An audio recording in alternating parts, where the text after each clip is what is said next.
And welcome back, viewers.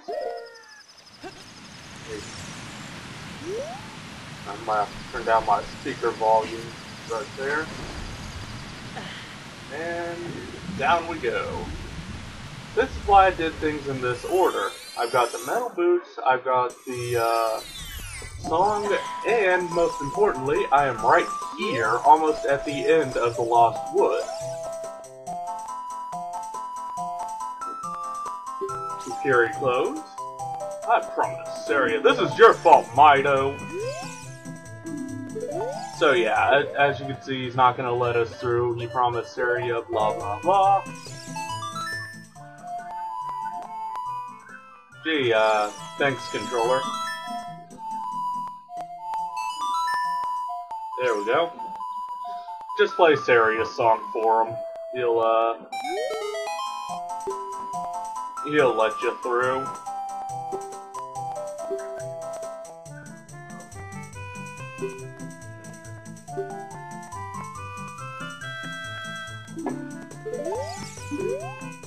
Out me way.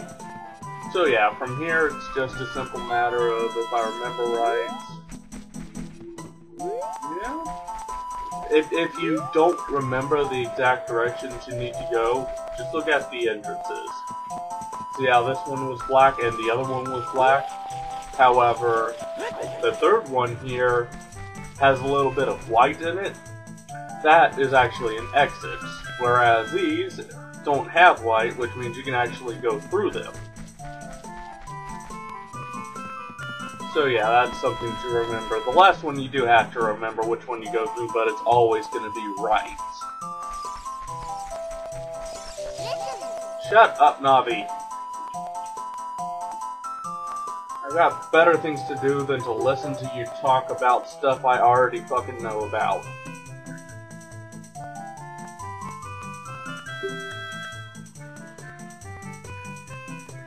Yeah. Or I can just kill them.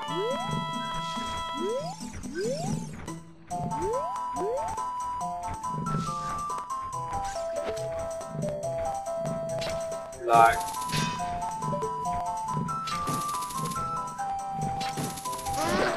There we go. You can actually shoot them with your hook shot. And that will count as killing them.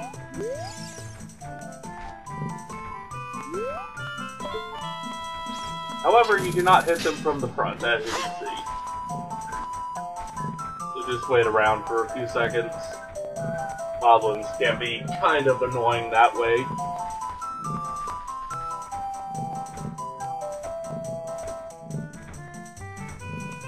These kind of remind me of the squirrels from Hoodwink.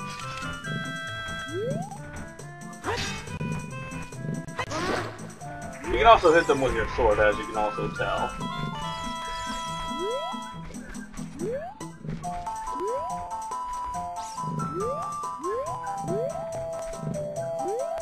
There we go.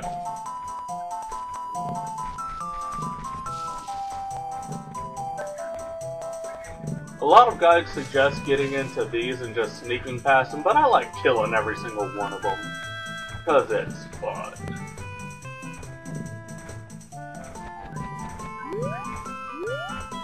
I mean, it's just a simple matter of wait for it to pass and // how it's made.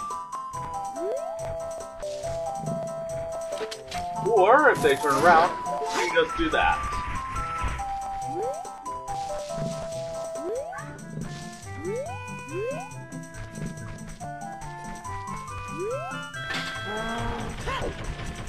Miss me, bitch! I call that ninja status, motherfucker. I'm Chuck Norris! Okay, fine, I'm not Chuck Norris. Yeah. As long as you're moving, you cannot sneak up on these guys, so you do have to actually either shoot them with your hook shot, or attack with the sword, because they will attack all up and down this. And I hear a golden skull but I'm not gonna bother with it because I already got the important item.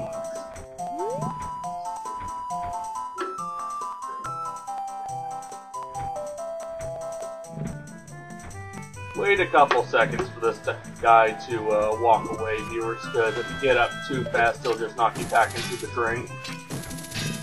How did I miss it twice in a row? There we go. Now then, I would do a glitch here to get more fairies, but I have use of these item spots, at least most of them. I can go back in time and get an extra item and do the glitch with that one. However, at the moment, I can make do with just 3 fairies. Delicious health. Let's see, I may as well put on. Yeah, that'll work.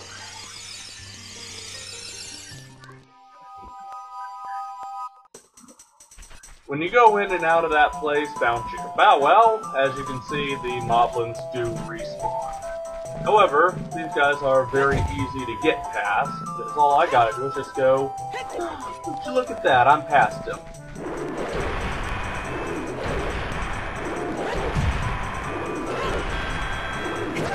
Fail. I can get past that real easily. You know, kind of like that. What's funny is you can get behind this guy, like I just did, and he'll stop attacking. He'll just completely stop attacking, and he's actually a pretty good source of money. As you can see, for killing him, you get monies, and lots of it. But finally, we're back here.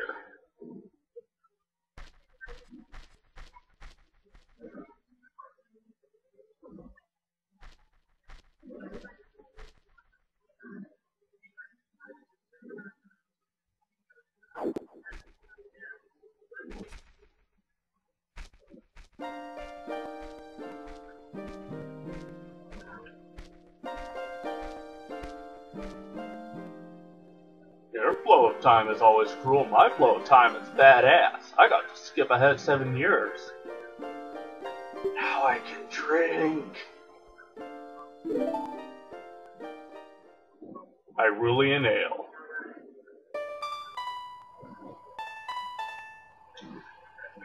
Some of note that I'm actually going to show off here, viewers, because I'm not actually going to be going into the Lost Woods.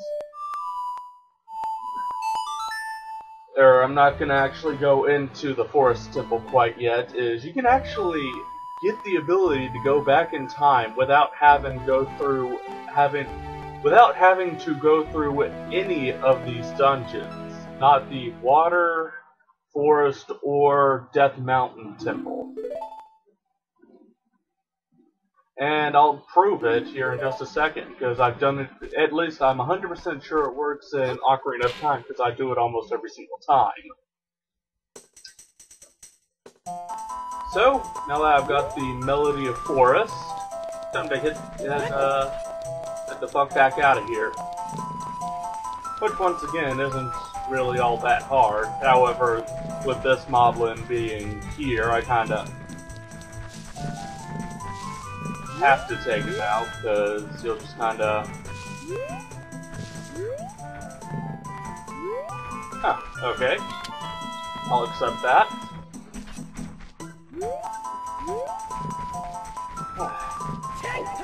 But yeah, back out of here.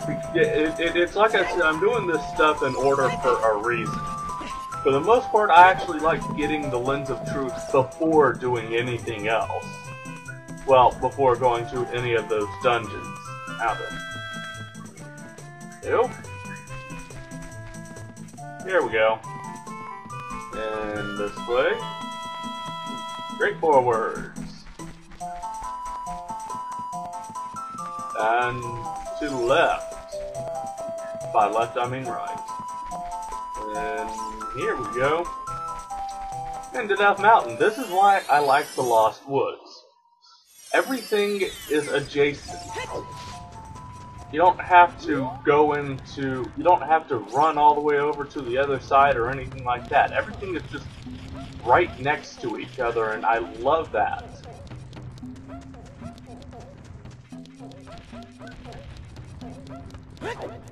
Now then, while I'm here, I can actually get something that I unlocked way earlier in the game. If you talk to this Goron 7 years later, how about buying a knife for 200 rupees?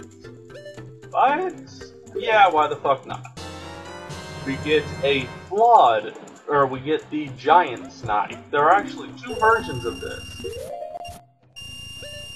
We've got the Giant's Knife. Both versions of this do the same exact amount of damage. Shut up, Navi. Only difference between this one and the second version, the Big Goron Sword, is the Goron Sword actually... How do I put it? The Goron Sword actually sits there and, God damn it, Navi, I'm trying to look around. The Giant's Knife breaks. The Goron Sword doesn't. And that's what we're trying to stop. I would say if you didn't stop the rolling guy earlier, you would have a bit of a difficulty stopping this guy, and I'm pretty sure that's true. Because for some reason, whenever I don't stop the rolling guy earlier than this,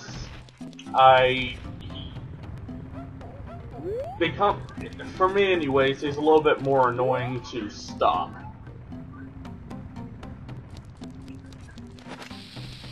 Like, he seems smaller or something like that.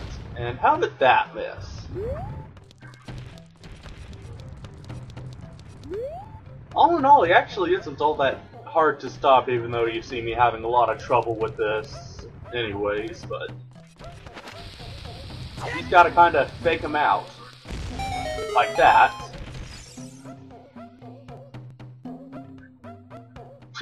No, you're Ganondorf's servant. Hero of the Ganon. I'm Link. The actual Link. Hero of Time. Sorry, Rage Hero of Time. It was nothing. I was just fucking around in that cave. Didn't really care what I was doing.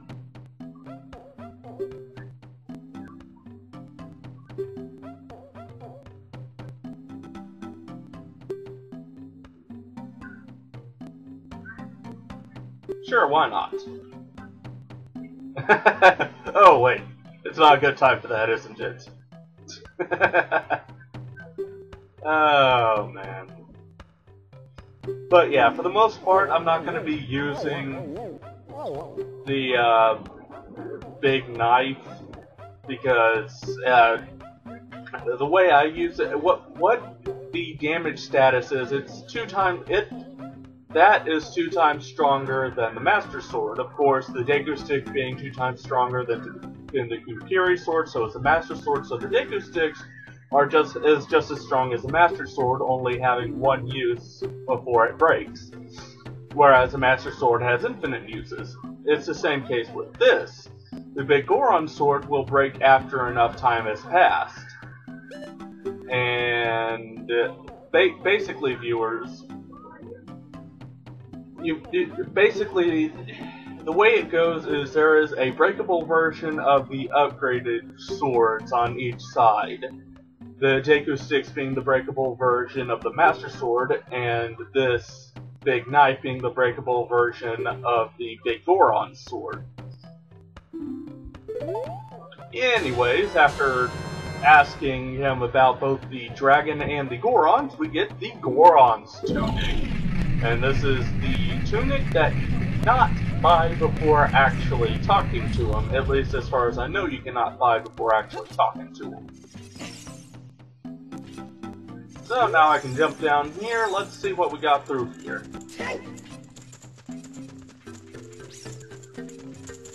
What are you?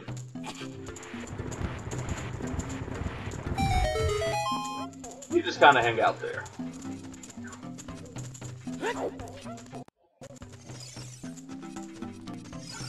Oh yeah, I hope